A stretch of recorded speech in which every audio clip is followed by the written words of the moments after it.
Lorry chapter cinema చూసారా? So lorry chapter 1 చూశాను, lorry chapter 2 కి చూసేసాను. సో సినిమా చాలా బాగుంది బ్రో.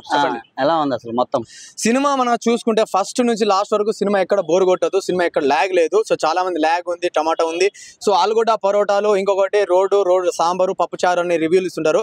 సో ఆ లవడల రివ్యూ ఎవరు వినకండి. సో సినిమా చాలా బాగుంది. సో ఇంకొకటి రావణ్ గాడు వాని మూత్ర పెడతా పెద్ద ముద్ద. సో డెఫినెట్ గా చెప్తున్నా సినిమా చాలా బాగుంది. శ్రీకాంత్ రెడ్డి గారు చాలా మంచి సినిమా అందించారనుకుంటున్నాను. ఇంకొకటి ఏంటంటే నాకు ఒక్క డిసప్పాయింట్ చేసిందంటే శ్రీకాంత్ రెడ్డి డైరెక్షన్ చేయకుండా ఓన్లీ యాక్టింగ్ మీద ఫోకస్ చేసి ఆర్జీవి లాంటి ఏదో 2 కోట్లు సినిమా ఖర్చు చేసిన అన్నాడు. ఒక 50-20-30 లక్షలు 20 లక్షలు ఆర్జీవికి ఇచ్చిన మనకు ఈ రోజు శ్రీకాంత్ రెడ్డి ఓపెనింగ్ ఎలా ఉంటుంది తెలుసా? 40 లక్షలు 50 లక్షలు అలాంటి ఓపెనింగ్ చూస్తుండే. కాకుండా ఆయనకు అన్ని విధాలు చేయడం వల్ల కొంచెం కన్ఫ్యూజ్ అయినా సరే మంచి సినిమా తీశాడు బ్రో. నాకదే మంచి సాటిస్ఫాక్షన్ అనిపించింది. సో అతను చేసిన బడ్జెట్ లో, సో తను చేసిన కాన్ఫిడెంట్ లో, తను చేసిన రాసిన స్క్రిప్ట్ లో, సో తను చేసిన అన్ని యాక్టివిటీస్ లో చాలా బెస్ట్ పర్ఫార్మెన్స్ ఇచ్చాడని చెప్పుకోవచ్చు. సో ఒక డబ్బుల విషయంలో కావచ్చు, ప్రతి ఒక్క విషయంలో శ్రీకాంత్ రెడ్డి చాలా బాగా చూపించారు సినిమాని. చాలా మంచి అవుట్పుట్ వచ్చింది. సో నాకైతే చాలా బాగా నచ్చింది బ్రదర్. ఇంకొకటి ఏంటంటే ఫస్ట్ హాఫ్ నుంచి లాస్ట్ వరకు చూసుకుంటే ఒక్కొక్క సీన్స్ కి గూస్ బాంబ్స్ వస్తాయి. స్పెషల్ చెప్పాలంటే నాలాంటి యంగ్స్టర్స్ కానీ, సో మన ఊర్లలో కానీ గల్లీ బస్తి పోర్లు ఉంటారు, సో వాళ్ళకి ఈ సినిమా బాగా నచ్చుతుంది. ఎందుకంటే వాళ్ళకు ఒక లారీ, ఒక చిల్లర లవ్ స్టోరీ అనేది ఉంటుంది డెఫినెట్ గా. వాళ్ళకు ఏ గల్లీలో చెట్లను పుట్లను రొమాన్స్ చేసి ఉంటారు. సో వాళ్ళకి అందరికి డెఫినెట్ గా ఈ సీన్స్ అనేది గుర్తుకొస్తాయి. సో సినిమా చాలా బాగుంటుంది.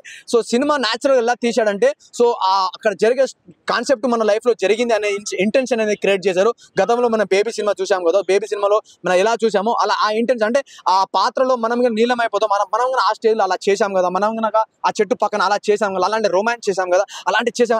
ప్రతి ఒక్కటి యాస్టీస్ గా మన మైండ్ ని అటువైపు అంటే మన వింటేజ్ లైఫ్ ని డైవర్ట్ చేసాడు. సినిమా మాత్రం చాలా బాగా నచ్చింది. మన పర్సనల్ లైఫ్ కి ఈ సినిమాకి చాలా దగ్గర సంబంధం ఉన్నట్టు సినిమా చాలా బాగా చూపించాడు. సినిమా చాలా బాగా నచ్చింది.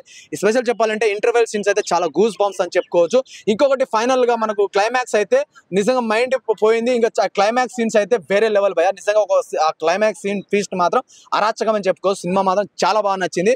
సో చాలా ఉన్నాయంట కదా, చూడలేరంట కదా, ఫ్యామిలీ చూడలేరంట కదా. అంటే ఫ్యామిలీకి నచ్చకపోవచ్చు, ఎందుకంటే నాకు నచ్చుతుంది. ఎందుకంటే నేను యూత్ ని కాబట్టి నాకు ముద్దులు గుద్దులు అని కావాలి కాబట్టి నాకు నచ్చుతుంది. సో డెఫినెట్ మా ఫాదర్ వెళ్ళి చూసాడు, ఏంద్రయ్య అల్లటప్ప సినిమా అంటాడు. సో అది అడల్ట్ కంటెంట్ సినిమా అని చాలా మంది అంటారు, కానీ అడల్ట్ కంటెంట్ కాని సినిమా. సో మంచి కంటెంట్ ఉన్న సినిమా. సో నాకైతే చాలా బాగా నచ్చింది. ఎందుకంటే మనలాంటి ఏజ్ వాళ్ళకి స్పెషల్ గా చెప్పాలి, మనలాంటి యంగ్స్టర్స్ ని టార్గెట్ చేసి సినిమా తీశాడు.